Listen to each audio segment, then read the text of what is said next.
Supaya lebih baik kan? Dalam tim juga sama.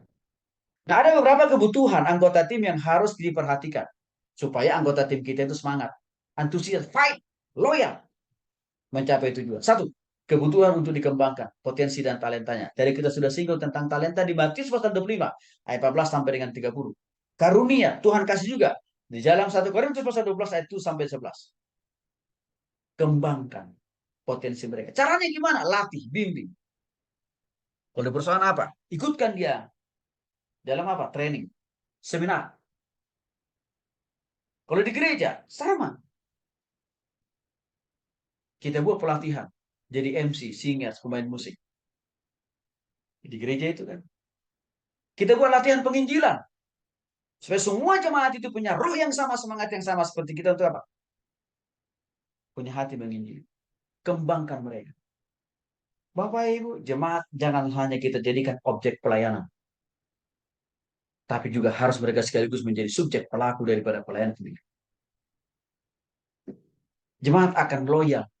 Kalau mereka melihat, saya juga dikembangkan kemampuannya untuk bisa melayani Tuhan jadi WL, singers, pemain musik, bahkan bisa apa? Memberitakan Injil, memimpin pemberitaan atau komsel, bahkan khotbah. Senang itu jemaat. Maka mereka pasti akan loyal. Ya, cara yang berikutnya apa? Kebutuhan untuk diterima oleh anggota tim. Caranya gimana sebagai pemimpin yang harus kita lakukan? Mari kita membuka telinga kita lebar-lebar untuk mendengarkan saran masukan mereka. Kan gitu. Mari kita terima ide mereka.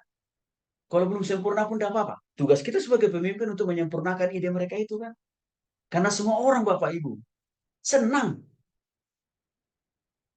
kalau kita bisa menjawab kebutuhan.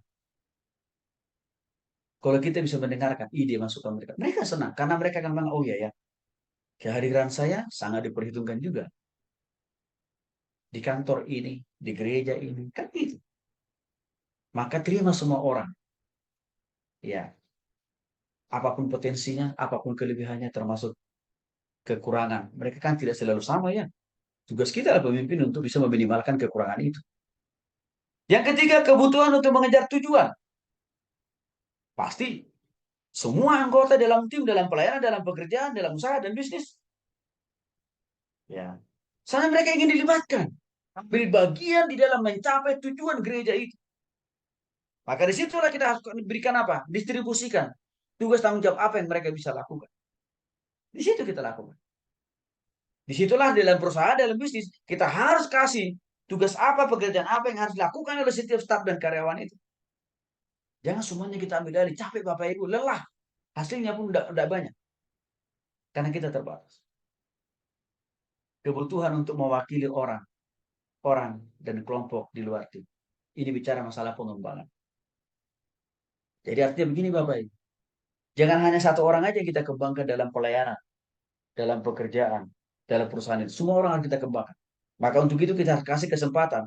Oke, kepada setiap orang yang mampu meraih target bulan ini, nanti akan dapat kesempatan untuk misalkan, ya, ikut dalam acara, seminar, pelatihan, ya. Itu kan salah satu contoh. Bagaimana mereka kita kasih kepercayaan untuk apa? Mewakili perusahaan itu hadir di dalam sebuah acara-acara yang penting di tempat lain. Itu pasti orang senang. Kebutuhan untuk mewakili orang. Kebutuhan untuk dihargai, dihormati. Maka dalam hal inilah Bapak Ibu, kita harus melakukan hal-hal yang taktis dalam menghargai dan menghormati dan mengapresiasi mereka. Caranya gimana? Kalau berkomunikasi Bapak Ibu, janganlah kita kasarkan. Tapi marilah dengan lemah lembut tapi tetap ada ketegasan. Itu namanya kita menghargai orang. Walaupun mungkin orang itu orang kita gaji. Walaupun orang itu orang kita pimpin. Tapi tetap kita harus hargai. Kita jaga perasaannya. Komunikasilah dengan cara yang baik. Kita hormati juga dia. Walaupun dia adalah karyawan, walaupun dia adalah jemaat yang kita gembalakan. Kita harus hormati Bapak Ibu. Nggak boleh kita ngenyek. Seringkali ada keluhan begini Bapak Ibu. Dalam konteks gereja ini. Ada orang bilang begini saya. Pak Tony saya bingung loh Pak.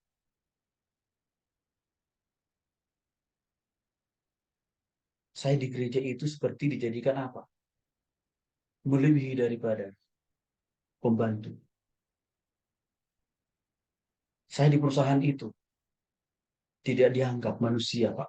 Gak baik juga loh itu. Mereka ciptaan Tuhan juga loh Bapak Ibu, sama seperti kita. Kalau hari ini kita posisi kita lebih tinggi, hari ini mereka di bawah kita, tidak berarti itu menandakan bahwa sebagai pemimpin suka-suka kita menghina, memaki mereka. Nggak boleh loh Bapak. Hidup ini bagaikan roda pedati, selalu berputar. Apresiasi setiap hal kecil sekalipun yang dicapai oleh setiap anggota kita. Hargai. Salah satu contoh yang paling gampang Bapak Ibu. Sebagai suami dalam keluarga, ya kepada istri dan kepada anak saya selalu pakai kata minta tolong untuk meminta sesuatu mereka lakukan. Selalu saya pakai kata minta tolong. Ya, termasuk sama anak-anak saya juga. Kak, Dek, tolong ambilkan ini. Padahal anak kan di bawah otoritas saya sebagai suami.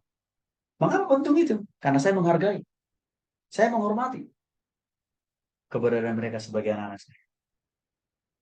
Kadang-kadang hal-hal begini yang kita anggap gak terlalu penting kayaknya. Salah gitu. Karena itu bisa mempengaruhi loyalitas orang yang kita pilih.